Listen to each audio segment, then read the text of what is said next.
The next speaker is a colleague of mine from Portland, dating back. My interactions with him date back to Joint Force Component Command for Network Warfare.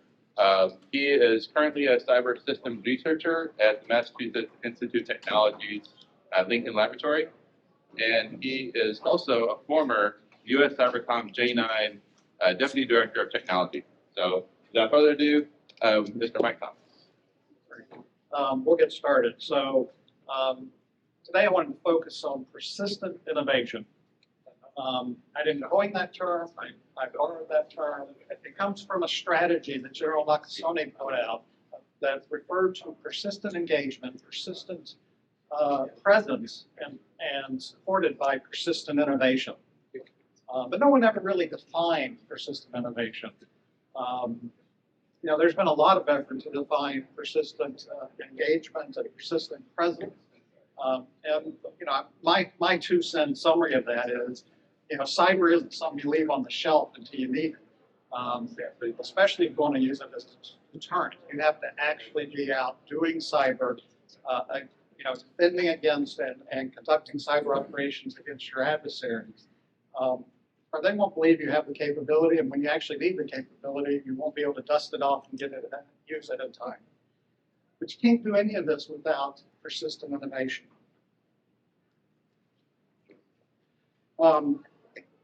This quote I have up here by Eric Schmidt came from a March-April paper that was published in the Foreign Affairs Journal called Innovation Power.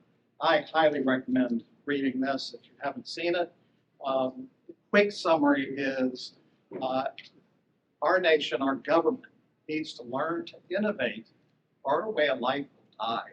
Our democracy, the things we value, freedom, we need to learn to innovate, and government needs to figure that out. Specifically, he says, government needs to commit itself to promoting innovation in the service of the country and in the service of democracy. At stake is nothing less than the future of free societies, open markets, democratic government, and the broader world order. I mean, that's pretty powerful. And if you read through the paper, he puts it in great context. Given his background from Google, he's got a great perspective on this. And he served on the Special Competitive Studies Project for the government. So everyone talks about what's the pacing threat. It's China. All right, let's hope it doesn't come to a bad day where we have to actually test that. But some measures that we've seen recently, China's producing more patents than the United States. Now, some of them may be junk patents, but that's pretty scary. And 35 critical technologies that we care about, where we used to dominate all the patents for those technologies, they now dominate 31 of those. What are we going to do about that? And not only that, we're still an innovative country. We're still a powerful country. We've got a massive apparatus to invent and take advantage of that. But it could come down to who can operationalize these great ideas faster. If you can't operationalize it, it doesn't matter if you came up with the idea. But if you can operationalize it, you figure out which ideas are the good ones and figure out how to put them to use for our country, and you can do it faster than the adversary. That's important. Challenges. How many times have we been waiting for a capability and it takes 18 months to get it certified and accredited? Funding's an issue, culture's an issue, training's an issue. We're overworked. Operators are working 24/7. Staffing, training. There's endless excuses. But all of these things do hamper a innovative culture. I think our very bureaucracy as the DoD could make it challenging. But we have a lot of history of innovating in the DoD, usually in partnership with industry and also academia. So I think we can overcome these challenges, but oh my gosh, when you can generate a 100-page document on how to test something before you get to use it, figuring out how to do this at scale, at speed, and still maintain quality is challenging. Partnerships. these are exemplars of critical partners. They're just examples. You know, there is a huge S&T community, an academic community, the FFRDCs, the UARCs, the national labs, DARPA. We're putting a lot of money into S&T. So this is the community we need to partnership with. Now, a lot of that is looking at 3-year, 5-year horizons and stuff. And we have immediate needs in the 3-year less category. There's a lot of technology out there that they're producing, and we need to figure out which ones we should prioritize and which ones we should operationalize. How do we get them across the gap and into use? But yeah, critical partnerships, industry being one of the largest, you know, is really important to our strategic innovation efforts. Shameless plug, I work for an FFRDC, a federally funded research and development center. We're contractors, but we're a level better than the average contractors. We don't compete. We're not supposed to compete. We like to think of ourselves as trusted advisors. And so you'll often see us in the room, and if you don't have us in the room, maybe you should invite us in the room. But you know, organizations like MITRE, Lincoln Labs, UARCs like Johns Hopkins APL, didn't the Colonel just announce a new FFRDC at Howard earlier today? So you know, these are partners you can bring in and work on things. They're not you know, they're not they don't have to sign non-disclosures and stuff like your average CVIC contractor and things like that. Specifically, I work at Lincoln Labs. We have a rich history of supporting the DoD in lots of areas. And what we're finding with cybersecurity, especially when we try and figure out how to work cyber along with the other domains of warfare, that our background and skills working with radars in the Air Force and strategic detection and things like that, you know, we have a broad skill level that we can bring to bear to help support, as do all the other FFRDCs. All right, end of shameless plug. By the way, it's really hard to get through 3 bureaucracies to improve your slides. I just say, my former employer is both of them, and this one. So, to me, the key to innovation is piloting. Whether you call it rapid prototyping or experimentations or technology demonstrations or work programs or rapid, you know, whatever you call it. To me, piloting is the key to doing innovation.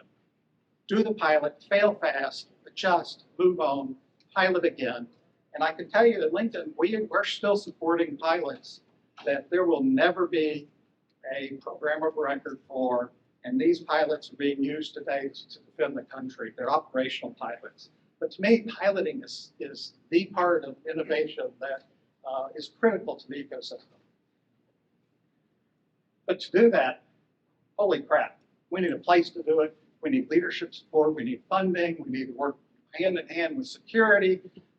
You know, academia, the acquisition process is one of the most bureaucratic ones and the ones which we challenge the most when we're trying to pilot. You know, where's your requirement? You know, where's the funding? How do we do, you know, prioritization? You know, we work with industry. How do you identify a good product and bring it into the into operations? You know, every product I've ever heard about, it does everything we would ever want it to do. So you get it in your hands and actually try it out and see what its limitations actually are. So piloting that stuff before you ever bother to buy it.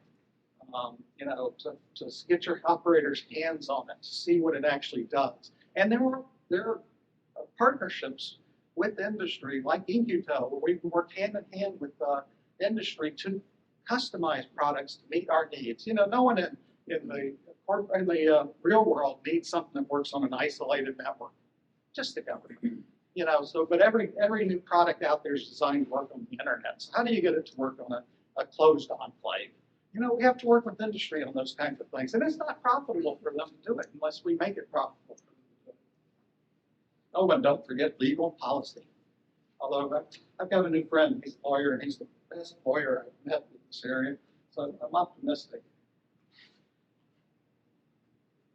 Again, yeah, whether you call it piloting and prototyping, you know, this is the Lincoln Labs kind of approach to it. You know, but it's all about working hand in hand with the operators and customers and suppliers and evolving that pilot, evolving that prototype to meet the needs. You know, doing that quickly, having a place to do that is critical to the whole effort. So my argument is we need an ecosystem to support this piloting, this innovation. And I'd like to say we need like the virtual equivalent of the Menlo Park for cyber. You know, Edison brought together all the talent and raw materials to churn out over 1,000 patents in Menlo Park. But if you think about what he did, he figured out how to bring electricity to your house and how to meter your usage of electricity. And then he patented the electric fan, the electric hair dryer, the electric toaster. You know, so there was this pivotal moment that he was able to take advantage of. I'd argue we're seeing that today with generative AI. What are the uses for generative AI that we could put into operations quickly? We've seemed to have potentially crossed one of these horizons, as big as electricity is to the household, as big as the creation of the internet. You know, and that's kind of, you know, to me, it may have just moved out of the 6, 1, 2, and 3 area. We're in the 6, 4 area. How do we leverage this? And it doesn't have to be a physical place anymore. We can do this virtually. We can partner up across the community. We need a sound foundation. So my hope is that the Joint Cyber Warfare Architecture, which is the weapons platform for cyber that Cybercom and the services are trying to build, that encompasses you know, sensors and all access platforms and analytic platforms, command and control platforms, that this will become the sound foundation. Because once you've laid the plumbing, once you've got the data lakes, once you've got the analytic platforms, think of all the innovation we can do, generating new analytics, new capabilities, new applications that run on that platform. But today we end up rebuilding the whole stack every time. All right, maybe not every time, but we need a sound foundation. And I'm hopeful, optimistic that eventually this will be ours. If not, hopefully something else will come along that we can build and we'll do it. Agility for innovation. So here are some things that I characterize as acquisition accelerators. These are usually primarily tools of the S&T community, things like broad agency announcements, other transaction authorities, CRADAs, you know, research agreements between industry and government. These are all tools that are available to help our community innovate. They're not the only ones. You know, when you talk about places to do innovation, if you went to the reception last night, it was at Dreamport, which is run by NISI, which was created by a partnership intermediary agreement between Cybercom and NISI to run Dreamport, which is an unclassified innovation center. You know, so those kinds of innovation accelerators are critical. And I know that, given my past history, that when they run a rapid prototyping event at Dreamport, that you can let an OTA contract to the winners. And you don't have to go through the 5-year requirements process and all that. Because it's open to the public, it's competitive, it still checks the legal boxes. Other accelerators that are critical is really need to evolve a DevSecOps platform that works in conjunction with that foundational platform. When our tools are built, they should be ready fit for the environment they're going to work in, instead of once they're built, we start the process of figuring out how to make them work in the new environment. Biggest obstacle often being the security certification accreditation, which brings me to the next one. We need continuous authorization. How do we achieve that? That's a combination of trust in the processes and the people and verification and, again, a sound foundation. Constellation pipeline, well, I'll cover that in a minute, but just for time, I'm going to skip a couple of these. Broad agency announcements I referenced, audit transaction authorities, CRADAs, these are all tools in our toolbox. Let's talk about Constellation Pipeline. This was a public announcement. It's on the CyberCom website. DARPA did something that I think is brilliant, and maybe they tried to do this before, I don't know. But we all, as a member of the S&T community, we always seem to have trouble getting the results of our research across the gap and into operations. So CyberCom and DARPA went into partnership to address that very thing, create a pipeline so that when things come out of the research pipeline, they are ready fit to deploy in CyberCom's environment. So this is an experiment. I think it's a great one, but this is the bane of every researcher's life, is either you can't get it across the gap or you end up supporting it in operations when you should be moving on to the next greatest research activity. Published this month, you can go find this on the CyberCom website. They updated their command challenge problems. They didn't call them research problems. I think that clearly not all research problems. Some of these can be solved with just time, effort, and money, and the right industry partners. But they put forth a document that says these are the things we have challenges with that we need partners to help us solve. This is the third time they've revised it and published it. It is entirely unclassified. And I characterize it as a conversation starter. When I was the J9, I wouldn't speak to a contractor, a vendor, unless he could tell me how his product helped me solve one of these problems. They're broken down into 6 broad areas. They're broken down into vulnerabilities and exploits, network security. Again, the writing's too small. I'll read it up here. Modeling and predictive analytics, persona and identity, permeability and agility across domains, and infrastructure and transport. Because they're unclassified, they all address the defensive aspects of our mission. But remember, our missions are, there's 2 sides of that coin. So I'm going to try and then wrap it up if we have time for questions, or I can do questions later. I think what we really need is we need to create an ecosystem to support this innovation, and it's going to require resources. I don't know how many times I've seen resources just stop the conversation dead in its track. I would also argue that some of the best innovation comes in times of crisis without the resources. Agile governance, when I first started this effort in the J9, the first thing they wanted to do was create an instruction with boards, councils, and processes. Some of that is necessary, but it doesn't need to be agile. We need a workforce that has innovation training.